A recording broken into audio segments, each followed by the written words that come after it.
while they are making observations. These are some important questions to ask as you begin making observations and recordings. Asking questions like these can help scientists and you conduct scientifically valid investigations. Now let's compare the images by asking yourself, what do I see? You might say, I see two images of tracks made by some animals. How do I make sense of what I'm seeing? Well, you might say, I should make a note of similarities or differences between the two images. Both the paw prints have 5 toes. Both prints have a smaller tip at each toe, which might be a sign of a claw. Both prints are made in sand. What should I record about my observations?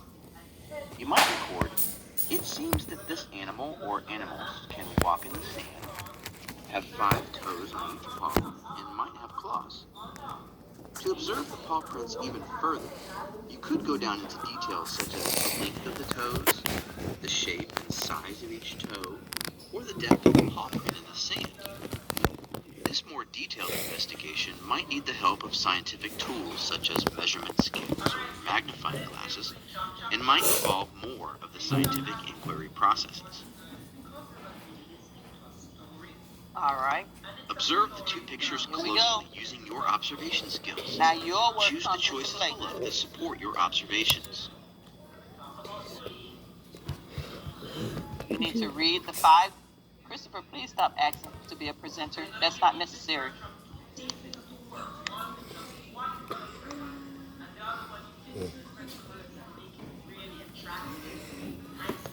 The animal. Have you read over each of them? Which one relates to the images?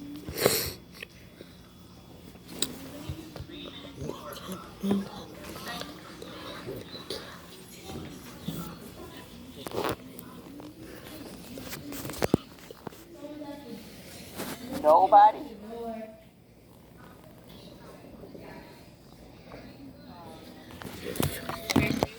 Somebody else.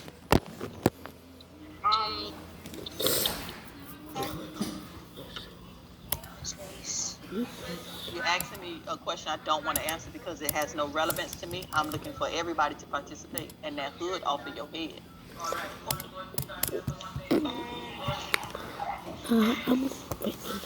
The animal in the image has 4 toes on each paw. So does anybody else agree with the first one? The animal in image A has 4 toes on each paw?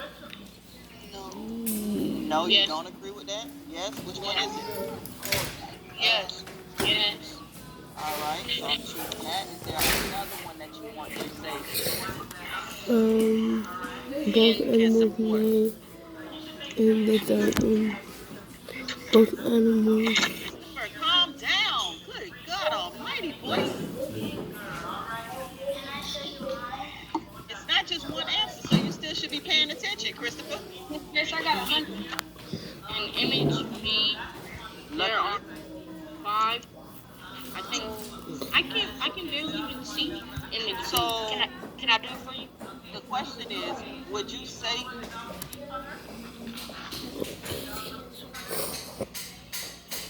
you said image B there are 5 toes on the larger paws and 4 toes on the smaller paws? Where is the smaller from the larger? The larger is the ones at the top, and the smaller ones are at the bottom. Yeah, I don't know about that one then. Boys and girls, keep looking. Guess what happened? Both animals have claws.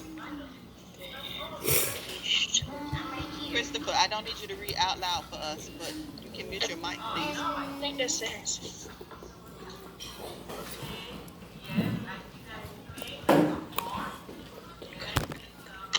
So nobody else has another answer choice that relates to what these images look like. Why are you not saying anything? I thought we were having a good time. Both animals have claws at the end of each toe. Both animals have claws on the end of each toe. Does anybody else agree with Travis?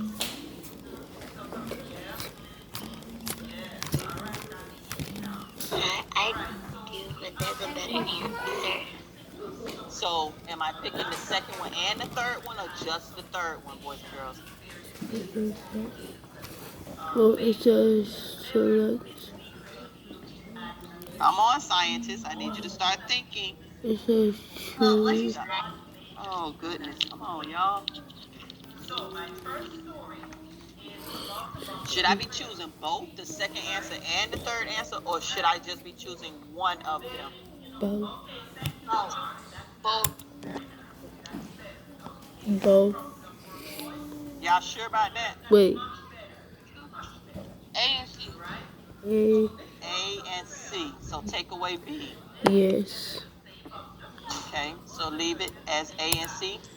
Is that the final answer?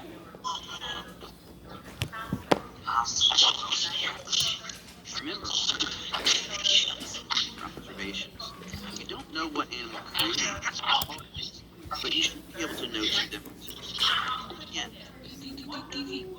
They asked you to try again. So maybe it's A, B, and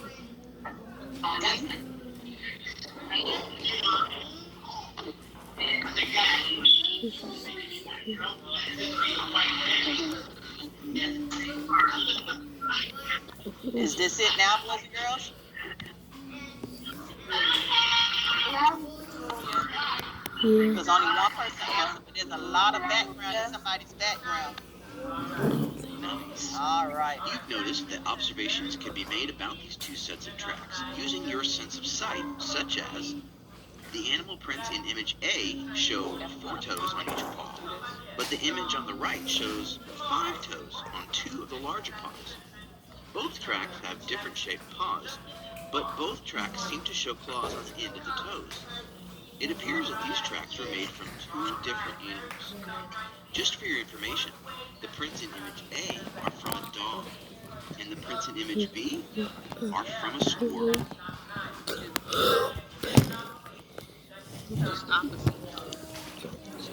So when you read it, and you don't pull all the way to the end, because then it's don't bend when you try to close your book. All right, let's go.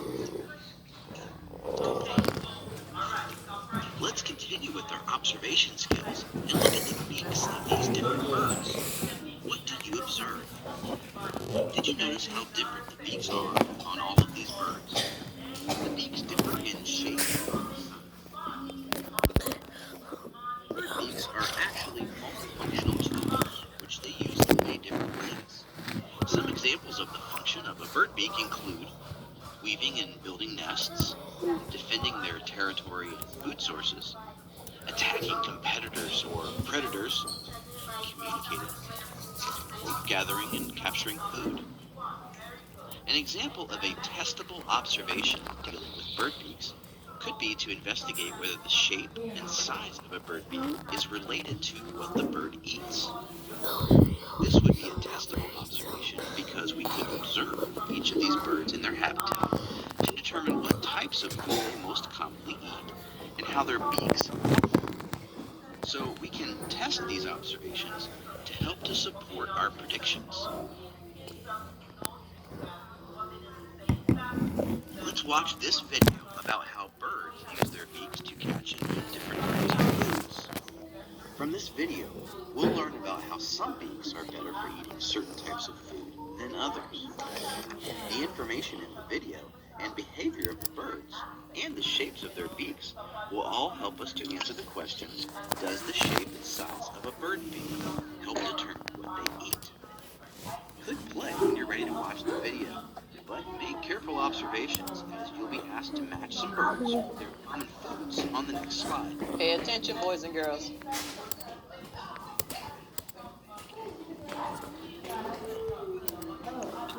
Charles Darwin noted that the beaks of various birds evolved to suit the ecological function. Mute your mic. It is defined by what they eat, different bird habitat, where they nest, and many other factors. So while many bird species may be similar in some ways, they all have at least slightly different ways of doing things, which helps reduce competition for food. The shape of their beak is one trait that evolved based on filling their food niche. So let's take a look at the shape of various bird beaks and use their shape as a link to determine what and how they eat. Let's start by looking at birds that have a long, narrow beak shaped somewhat like a straw. Why do you use a straw? To reach down into a glass, right?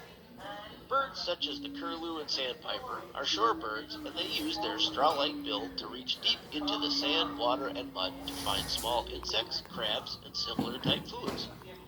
The hummingbird uses its straw-like beak to reach way down deep inside a flower to suck out the nectar, and the woodcock reaches deep into the soft dirt and mud to find a tasty worm. Seen at backyard bird feeders because they are attracted to the very foods that we put out for them.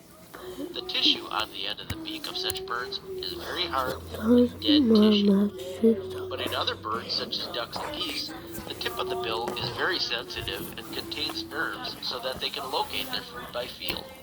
Their bill also contains a filter system on the edges. These two characteristics evolved to allow such birds to feed by using their bill as a strainer, sweeping it around in the water and mud, feeling for seeds, plants, and small crustaceans. They take water and food in together, then expel the water through their filter system, which prevents the food from washing out. Woodpeckers are another bird who catch slow-moving food, in fact so slow that their food usually isn't moving at all. With their chisel-like beak, they hammer into decaying wood, opening up small holes that allow them to probe inside and